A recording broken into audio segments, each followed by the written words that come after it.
gonna win, but it was just that I didn't want to leave. It's like an XFL football sport, that league right now that's running. Yeah. Kind of fun to watch. I prefer that over the NBA. I don't mind watching. No, They've ruined that. I don't even. I just won't watch the NBA. Just the Jazz game. I'll go once in a while to a game live. But I will not, so I won't. They've ruined it. And that All-Star game was a joke. Well, All that it's stuff. gotten even worse, rather. Hey, you know what? I got a quote. They sent me bricks to raise it up. They wanted But- $3,500. They won the first game 18-17.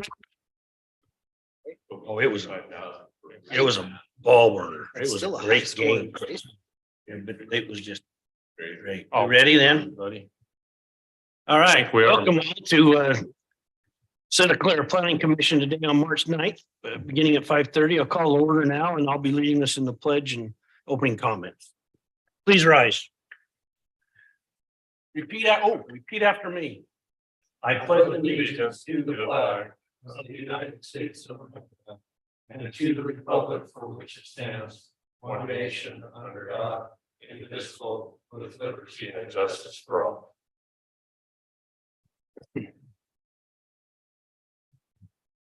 Our dear kind Heavenly Father, as we begin this meeting today, we are thankful for the opportunity to serve here in Santa Clara, and we're thankful for our friends and neighbors that we're able to represent. We bless this land, Father, and we thank Thee for it. We pray for the moisture to continue, that we might also have it within the controlled metes and bounds that it needs to be. We thank Thee, Father, for this community. We pray now for guidance and direction as we make decisions and judgments upon these things. And we say things in Christ, amen. Amen. All right. Any special communications or appearances from the audience today? None. Well, then I think we'll go right into our public hearing. All right, thanks, Chair Hendrickson. We'll go to our first item here. We'll go ahead and pull that up. We have a PD zone amendment and site plan review application. The applicant's here tonight, Mr. Austin Anderson. I'm going to go ahead and scroll down to the site plan.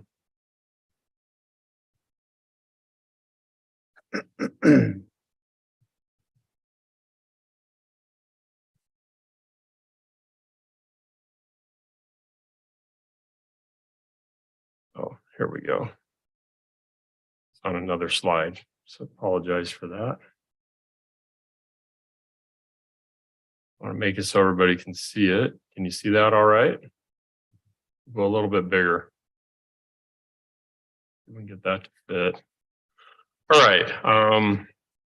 Again, the applicant's Austin Anderson. This is a PDC zone amendment and site plan review for medical office building use. This plan includes a 6,400 square foot medical office building to be used for a dialysis care facility. The property in question, or the site's approximately 1.02 acres in size.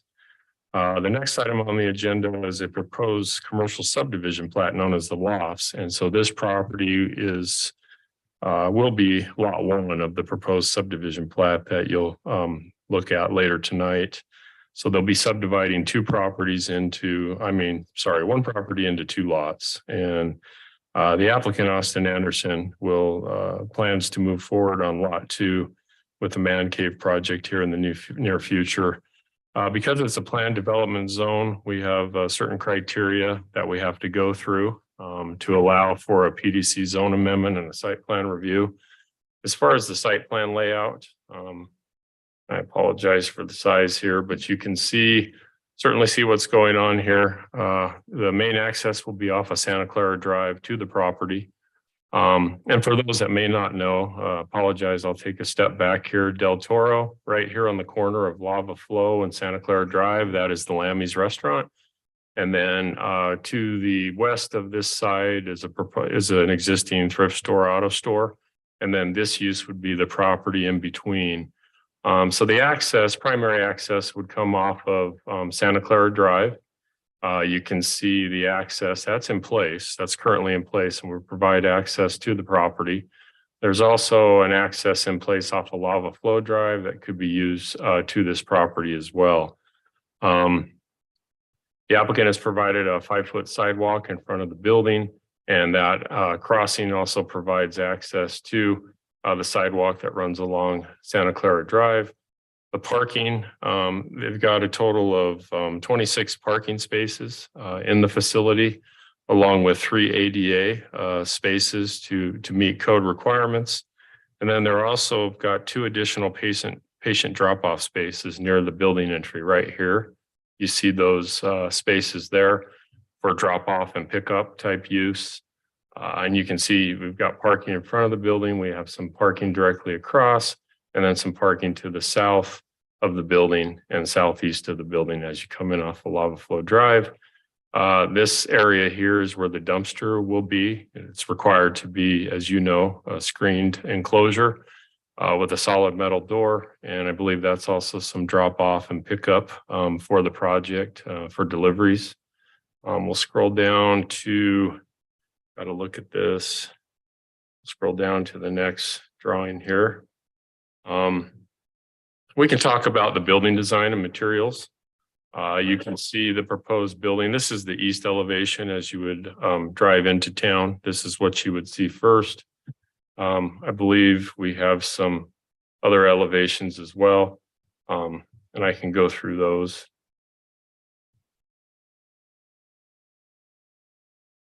So this is the east elevation that we talked about. This is what you would see as you're driving into town. If you're heading west, you can see the signage that they would propose on that east elevation. And then this would be the north elevation. So if you're looking straight at the building from Santa Clara Drive, this is what you'd pick up with another building sign and the entry awning. And then this is the back of the building. So this would be facing west. And then this is the south elevation of the building. So facing to the rear. We've asked the applicant and they've agreed to paint this mechanical equipment to match the building. Rather than it being gray in color, it'll be more of the beige earth tone color so it doesn't stick out. As far as the building materials, and I'll go back to the first page or the good rendering here. They've got the camel beige stucco color, a stone veneer, which is a mountain ledge Yukon on the facade. They've got stone sill, a stone sill and accents and a buckskin color. The metal awnings and window treatments in bronze and cable supports. They do have a stucco accent band right here, which is a hammerhead copper color. That's the architect's idea to provide relief to the height of the building. As I indicated to them in a TRC meeting, I could go either way with that accent stripe. I'm not sure it's great. Let's see what the planning commission thinks about that. But that's what they're providing. And then the parapet wall is also stone and metal, and that would be provided at the top of the building to screen any rooftop mechanical equipment. And then the building height's approximately 23 feet. We believe this will be a nice addition to the community, and it's a nice design. As far as, let's go to the next project landscaping. We've got a proposed landscape plan here. It looks to be well done. The applicant's aware of our water efficient landscaping and conservation standards. The landscape area is just over 13,000 square feet, so approximately 30% of the overall site is proposed in landscaping, minimal lawn areas with drip, with trees and bushes and walking paths. Outdoor lighting is limited to a 16-foot light using an indirect hooded light source. Our code has requirements on that, and we need to make sure that all lighting is directed downward, shielded and directed downward to avoid light spill. The applicant has submitted some drawings which meet these requirements. I talked about the parking requirements, fencing. There won't be any fencing for this particular site. As far as signage goes, you saw the 2 signs that they're proposing on the east elevation, as well as the north elevation. So that's the east elevation. And then we've got the north elevation because it's in a PDC zone. Once they get further along on the building and a sign company gets ready to do the sign, they'll come back to the planning commission for the sign approval on the face of the building itself. Water availability is always a question with the Conservancy District requirements. They'll have to obtain a will serve letter or other verified documentation prior to obtaining a building permit. Dust control will be required on the site. Prior to obtaining a permit, precautionary measures are needed to protect the general health, safety, and welfare of residents and visitors in the vicinity. And then we did have, there was a traffic memo, and I think that is up here on the 20, previous 25 attachment. And that was done by Aaron Baker with Horrocks. And it indicates that the impact's very minimal. So you see the existing accesses, the main primary access off of Santa Clara Drive, a secondary access off of Lava Flow. But basically, he came up with indicates total of 20 vehicle trips during the AM peak hour with 25 vehicle trips in the PM peak hour. That this would have a negligible effect to traffic in the area. The property notices were sent to all property owners within 300 feet of the subject property. We've also posted the property with a public hearing banner as well as a narrative sign. We have not received any responses from any of the adjacent residents or property owners. The project is in compliance with the general plan. We're in the Main Street commercial land use designation that ties into the planned development commercial zone. And this office use does comply with the general plan. It's not mixed use, but the professional office use meets the spirit and intent of the general plan. As far as state code goes, we're compliant with section 10-9A-205 on requirements for zoning map amendment, and that such an amendment requires one public hearing to be held by the planning commission, which is occurring tonight. So we're confident that we meet state requirements and statutes, and statute as far as public noticing goes for public hearing. Planning staff recommends that the planning commission forward a positive recommendation to the city council for a PDC zone amendment and site plan approval for the dialysis care center, subject to the 12 conditions as outlined in the staff report. The applicant is here, Austin Anderson, and his engineer, Jared Bates, is here as well, if the planning commission has any questions. Thank you, Chair. Good. With that, we should open our public hearing first and go through the process. So Yep. Consider the public hearing open. Do we have any comments online, Selena? No comments. No Anything? participants online tonight. We have 3 members here. Okay. Any members from the audience like to comment during the public comment I just period? have a curious question. We need you to come up to the microphone, sir. State your name and address. This is up on Crestview. My only question is, it's just a curiosity. Is this the only is this like the first kidney dialysis place that's here and within the community? Here in Santa Clara, yes. Yeah, okay. And There's 2 in city of Santa. okay, that's all. I just was wondering. Thank you. Can you tell us your name for the record? Name? My name for the record is Gerald J. Nodvik, and I live up on Crestview. I need your address on Crestview, please. 3021. Thank you. Thanks.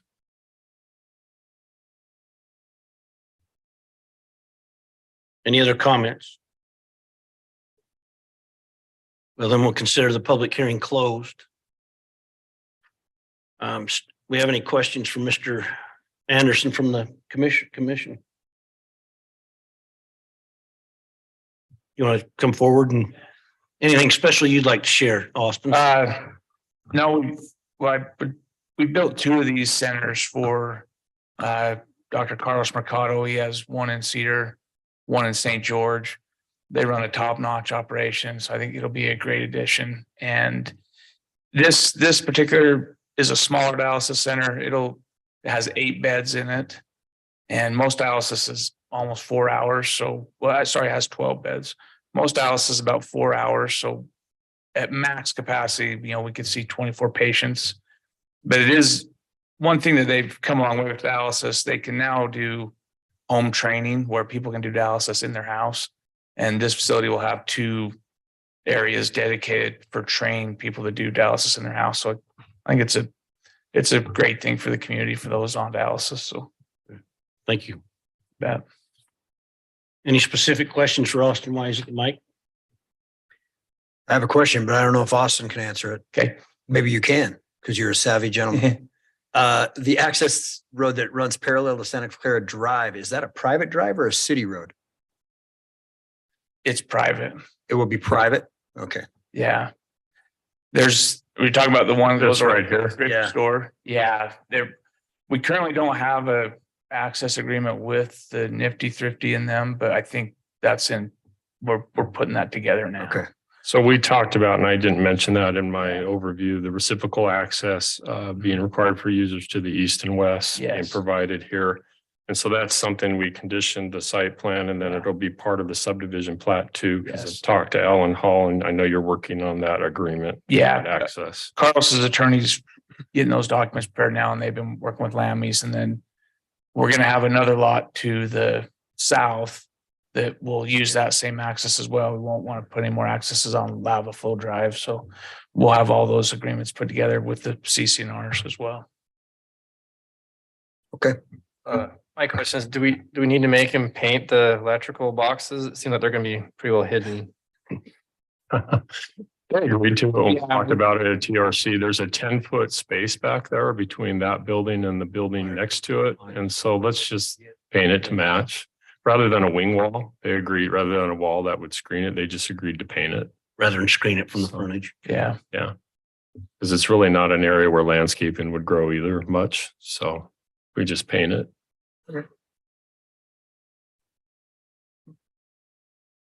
I'm good. Anything else? Thank you, Austin. Okay. I got a question for you, and this, I maybe missed the meeting, but I vaguely remember at Heritage Point that there was gonna be parking. Didn't we initially decide that there was gonna be RV parking across the road by Lammy's? We ended up putting stalls in Heritage Point. So I think there's 6 or 8 dedicated RV stalls in Heritage Point. 'Cause we talked about that along Yeah, that was- overflow, didn't it we? was for- I never remember clarifying that, but I knew that Yeah, we had discussed that. we talked about it, but at the end, it was settled that we'd do those 6 stalls in Heritage Point proper. Actually in the development. Yeah, proper. yeah. Yeah, I went back through all of it. I just couldn't find that I in didn't the remember what. notes. I knew we Yeah. discussed it, and I figured there was probably something in the Yeah, final plat that we had said, yeah, that works, but I just yeah. didn't remember that conversation. So thank you. Thank you. Good question. I hadn't thought about. I think, and one thing we were thinking at one time was to do RV storage on that lot, but it didn't sit well. It didn't make sense for the community to have that there. So that's when we started going these different routes. So Now, your future project on lot 2, you could have a boat or an RV or ATV storage in your man cave. yeah, inside. Yeah. Yeah. Yeah. All right. Thank you. Any other points for discussion from the commission? No, Okay, with that, I'll take a motion or a recommendation. I can move to recommend to the city council that they approve the proposed PDC zone amendment and the site plan application for the vacant lot off of Lava Flow and Santa Clara Drive that we have been discussing, Subject to. subject to the 12 stipulations recommended by planning staff. I'll second that. Okay, I have a motion from Curtis and a second from Mark to positive recommendation to the city for the PD zone amendment and the site plan approval for the dialysis and subject to the 12 conditions. All those in favor? Aye. All opposed? Carries. With that, we're good with that subject.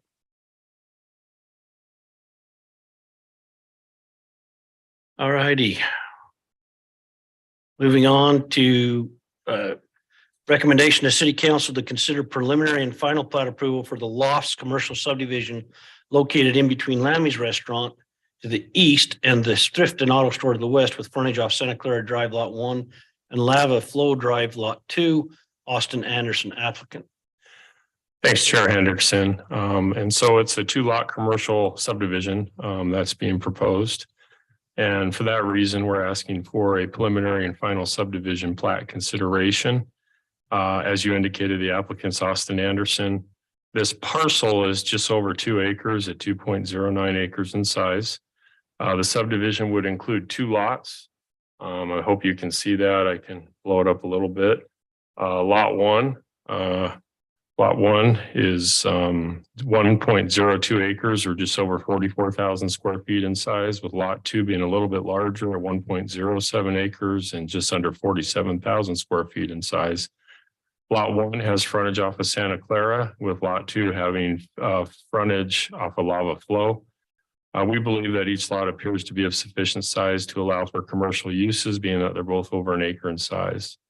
Project ingress and egress would be available to the site, again, from both Santa Clara Drive and Lava Flow. Reciprocal access for users to the east and west will be provided along the northern portion of lot one, and we'll condition that as a requirement like we just discussed. The medical office or a dialysis care center, again, is proposed for lot one. And we just discussed that item as the previous agenda item. Additionally, the applicant, Mr. Austin Anderson, is proposing to develop lot two soon. He's actually submitted some drawings, and we've had some concept plan discussions at TRC. And so each one of these properties would be required to go through the land use ordinance or development code process for individual projects at both sites. And again, the property is located between Lammy's Restaurant to the east and the Thrift Store Auto Store to the west. Neighborhood response, a public notice is not required for a subdivision. It's a public meeting, not a public hearing like our previous item. We did post the Planning Commission agenda in multiple locations as well as on the state website to be compliant with state statute. Our different reviewing departments, the building department, Parks and Rec, Police and Fire, Power and Public Works, are all in agreement with the project or the proposal for preliminary and final plat review with a recommendation of approval to the council. As you can see, we need public utility easements to be shown. And, of course, a geotechnical report would be required at building permit submittal. And then the reciprocal access easement or agreement that's been discussed. I did forget one item in the staff report, and I apologize, the state code consideration. So I'm going to read it for you. The Utah Code section 524202 includes requirements for subdivisions. A city must hold a public meeting to consider a subdivision plat. We need to post the meeting agenda date and time. We're doing that right now. We previously posted it to meet the statute. So city staff has determined that all state code requirements have been met by the application.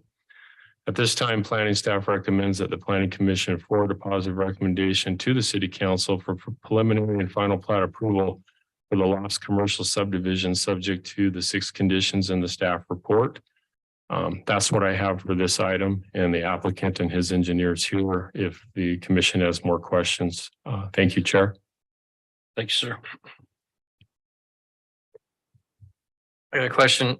So the cross-access agreement that's being discussed sounds like you're just requiring one at the north end.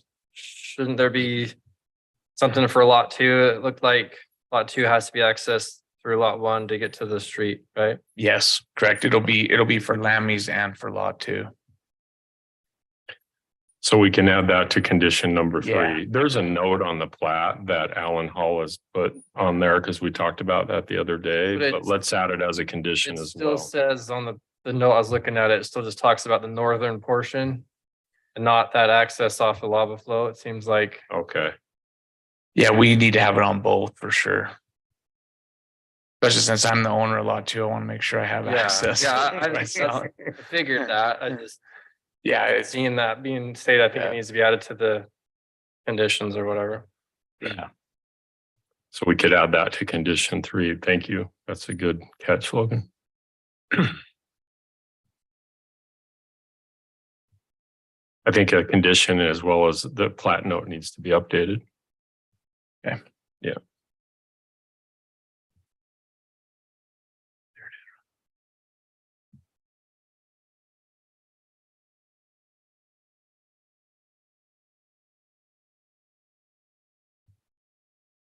It says in the reciprocal access for users to the east and west will be provided along with The the northern, northern portion only, doesn't it? yeah.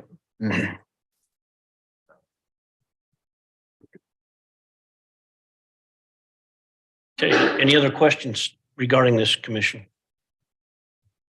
Not for me. Curtis? Nope. Logan, you good?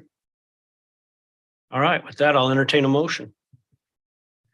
Motion, we recommend to city council for the preliminary and final plat approval of the Lofts Commercial Subdivision, lots 1 and 2, with the conditions as noted, including the reciprocal access agreement to the north and east. Thank you, Mark. We have a second? Second that. Okay, we have a motion from Mark and a second from Logan. All those in favor say aye. Aye. Aye. Carries. Oh, opposed, if any. Well, I gotta get my order back. All right, that carries. That's approved. Thank you, gentlemen. All right, with that, we'll move on to approval of the minutes from our last meeting. As a commission members had a chance to read and make any corrections or changes if needed.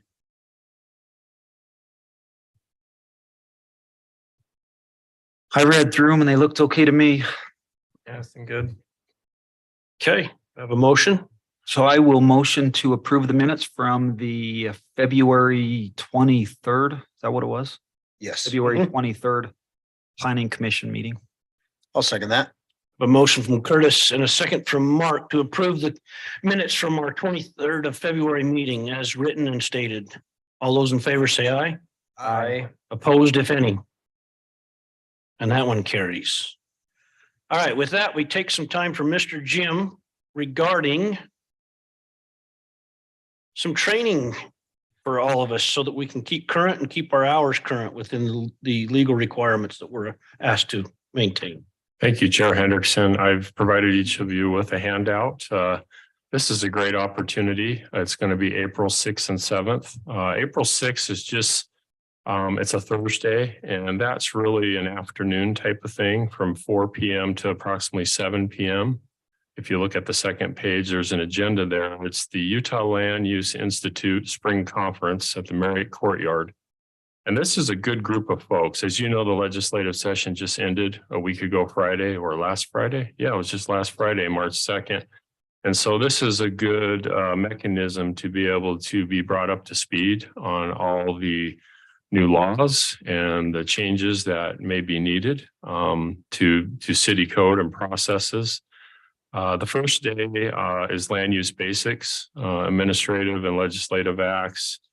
It's a 3-hour training. You've got some discussion about subdivisions, exactions on development, non-conforming uses, conditional uses, appeals, things of that nature. That's a 3-hour training, and that's brief. I think the better agenda is actually Friday's agenda. Friday is all day, basically from 8:30 to 4:50 p.m. You have a legislative recap at 8:30 a.m. going through all the changes, and you've got a really good panel of people. So this is the traveling land use guys. They do this every year up in northern Utah after the legislative session, and I guess this is the first time they've come down here to provide the updates. And so you've got Will Summercorn. He was a planner for 35 plus years. He has been a past APA chapter president, and he's kind of in the loop every year with the legislative session. He kind of lives and breathes that. Barry Crane, great city attorney, land use. Sean Guzman from St. George, and they may involve others. I know Sean was up there quite a bit. And then, you've got a break and updating land use ordinances. They're going to serve both breakfast and lunch, and they'll have snacks in between during the break times. There'll be a luncheon address. It says, "Don't let growth stop you." And that's by Arthur C. Nelson, President, Professor Emeritus from the University of Utah. Afternoon legislative efforts to promote housing affordability. So here we go. Moderate income housing. That was all the rage again during this session. There's going to be some other allowances. It'll talk about the moderate income housing annual report. And that's Christina Oliver, who I worked with to get our report adopted to meet requirements. There's still a good number of communities that haven't done that. Short-term rentals and accessory dwelling units. So here we go again. John Jansen is a moderator. He's a planner with 30 plus years of experience, previous planning director from West Valley City. Whether you like West Valley City or not, they've dealt with the good, the bad, and ugly of everything. He was there in 84 when they incorporated, gave me my first summer internship paid. So I know John from way back when, and he's coming down. Carson Ellers with the league, who provided the weekly updates to city managers and other city officials each week with the LPC meetings, public participation. So there's some real good topics here. And I think it would be time well spent. If you can come to one day or the other, I'd recommend you come on Friday. If you can't come on Friday, at least attend the 3 hours on Thursday. But I would really, and I'll reach out to our other planning commissioners to try to encourage this, but there's a link here. Registration's free. This is a really good opportunity for us to go and get a little training and perspective if you can make it. Make it both times, great. I'll be at both events, or if you could just make it one or the other, that's good too. But try to make some time for it if you can.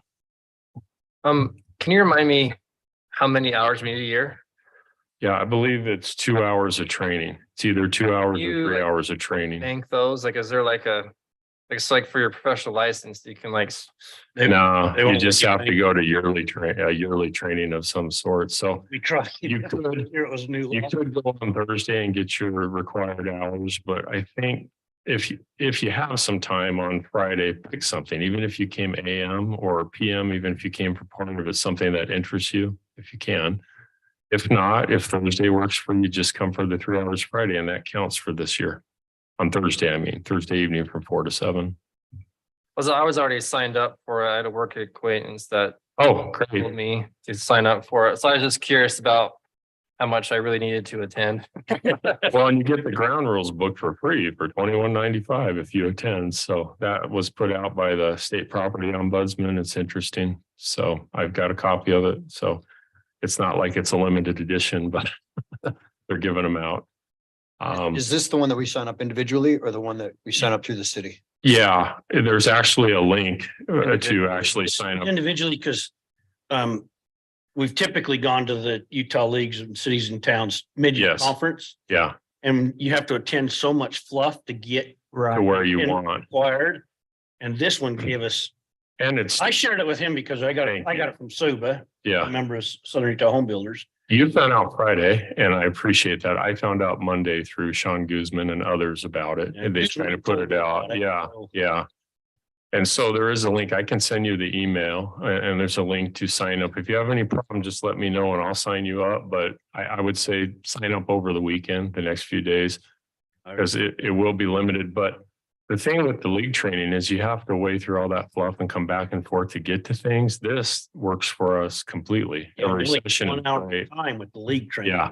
So And it's $200 a pop, so it is a cost to the city. So if someone really wants to go to league training, we have to do it, we'll do that. But we think this is better training. Even though, I mean, we'd probably pay $50 or $100 if they were requiring it, but they're not. And usually this training's a half day. I've gone to this up north. It's like a half day training, 4 hour PM or AM.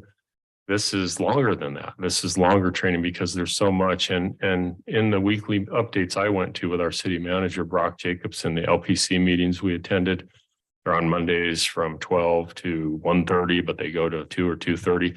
They introduced so many bills this year. It was like record setting. They got to over 500. The number 500 was exceeded. They said it was the most in like at least 10 years, maybe 12. So there's a lot that's gone on this last session. So it'd be good to hear it all and know what we have to, for me and our city attorney, Matt Entz, what we have to change, amend to come up to speed, to make sure we're compliant with statute. And sometimes you get until May 1st or July 1st, depending on the law to be compliant.